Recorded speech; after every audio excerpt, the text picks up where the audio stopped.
So yeah, we got to talk about this. We got to talk about Nike. What the hell they did last year. Like, I mean this when I say this with everything, and I talk about it with a Paige Bueckers celebration video earlier. I didn't mention this part. What the WNBA and what Nike are doing with Paige Bueckers is exactly what you're supposed to do. It is exactly what you're meant to do. Heck, Juju has a much bigger shoe deal than Caitlin Clark. Purely because Juju's agent is like, again, Juju's agent is clutch. They're going to actually fight for their player. And also there's the argument that, Caitlin went for a longer term safety net deal with Nike, and Caitlin went for, like, there were a lot of things. But I will say this, because Caitlin Clark's logo is kind of like sports Gucci. I do think Caitlin Clark's actual merch, and I think the percentage cut she gets out of that, she'll make more than all these players anyway, regardless. Anyway, we got to talk about the Rookie of the Year merch. And I don't even really like the Paige Bueckers one. I don't think this is a great t-shirt. Like, just weird font, Rookie of the Year, a picture of Paige Bueckers. Like, when we compare that to the A'ja Wilson MVP one from last year, but it's so much better than this. Like, this isn't even good. Like, this is just objectively not a nice t-shirt, but it's better. Like, if Caitlin Clark was just Rookie of the Year and a picture of Caitlin Clark with a Wilson ball up to her head, and with a Nike with Caitlin and Clark here, it's still bad. It's still bad. Like, don't get it twisted. The Nike graphic designer, but at least they're trying. At least they're trying to push something with Paige. At least they're putting in some effort. At least they're trying to make it a Paige Bueckers. They just put text on a screen. 2024 WNBA Rookie of the Year. It's like they didn't think she was going to win Rookie of the Year. Like, it's literally like that. Like, I could make that Nike t-shirt in 15 minutes. Give me 15 minutes. Heck, you could make that. All you have to do, I mean it, is have the ability to click on a this is what you do. You create a random Photoshop template. You click off, you click the hide the white background, you click the text, you click in with your left click, and you type out 2024 WNBA, hit enter. Text again, another thing, rookie, text of the text year, put them all kind of under each other, have a line down the center so that you can center all of it, have one of those things where, have a setting so that it's kind of the same break between each line, and then expand or make it smaller, and then save as in white text, then go save as PNG, go onto a random print on demand site and put it on a black t-shirt. You can do that in 15 minutes.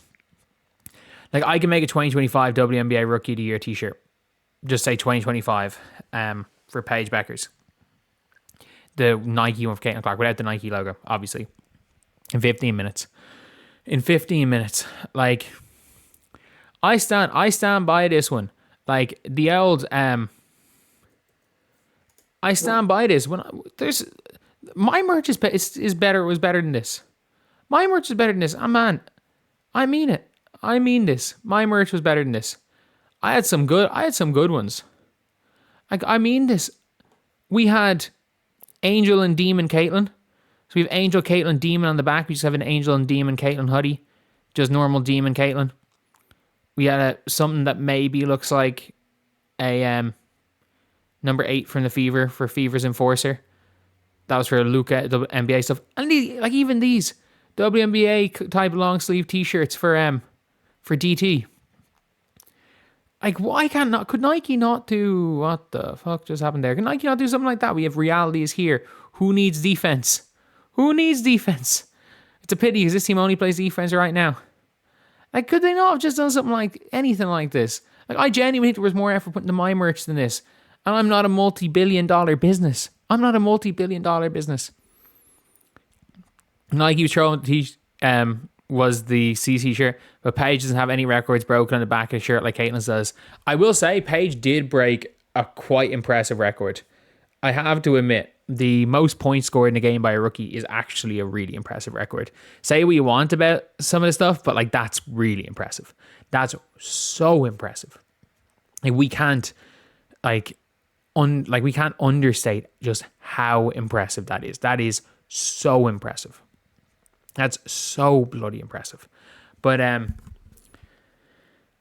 yeah, it's funny. It's just funny. And you might be saying, okay, maybe they had to do Caitlin back. Like Boulder asked, they could have shown a graphic in Caitlin's at least. I mean, yeah, I kind of agree with that.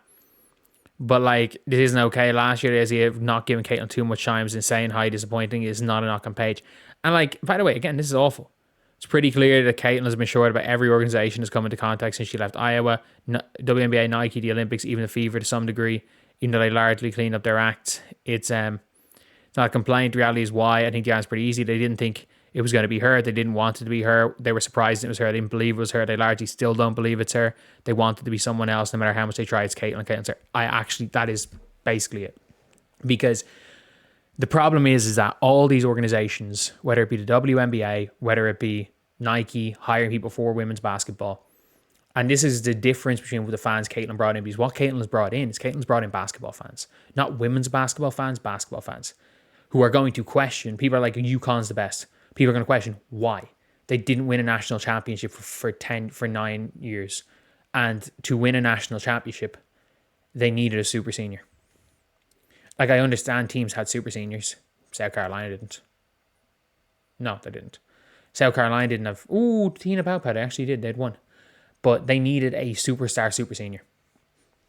To win. They needed 3 of the last 4. They needed 3 number 1 overall recruits. And they needed that just to win in a season where they weren't even a 1 seed going into the championship. Everything is UConn's the best. People are asking why. Because Stewie went there. Because I'm sorry, between Stewie and Paige, these are the players that came out of UConn.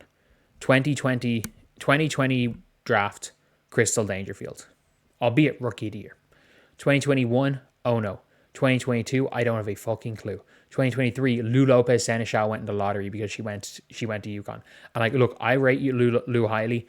I think Lou might be a WNBA player. I watched Lou play at 19 years old, play for the Clester under-20s team, and get outscored by Hannah Fierick. You probably have no idea who she is.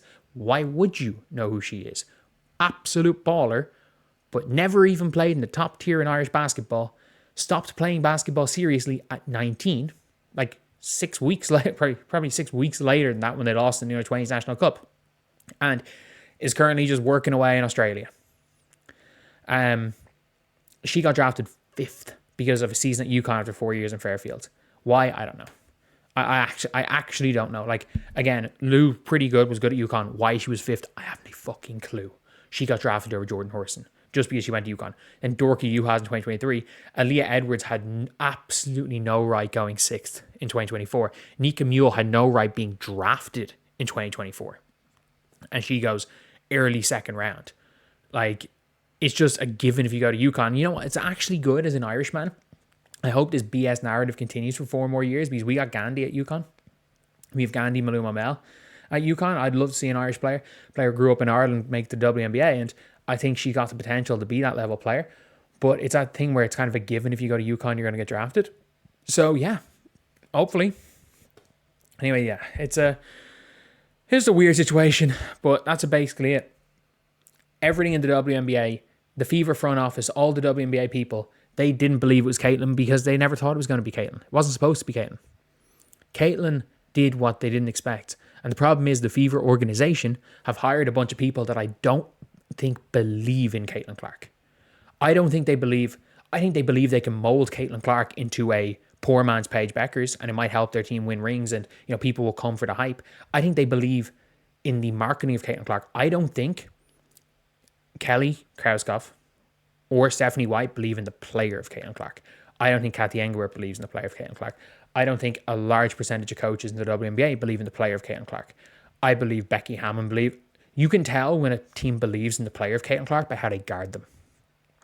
And I think that there are 4, I would say Fever are one of the 3 to 4 teams that believe in Caitlin Clark the least, and they're the fucking team she's on.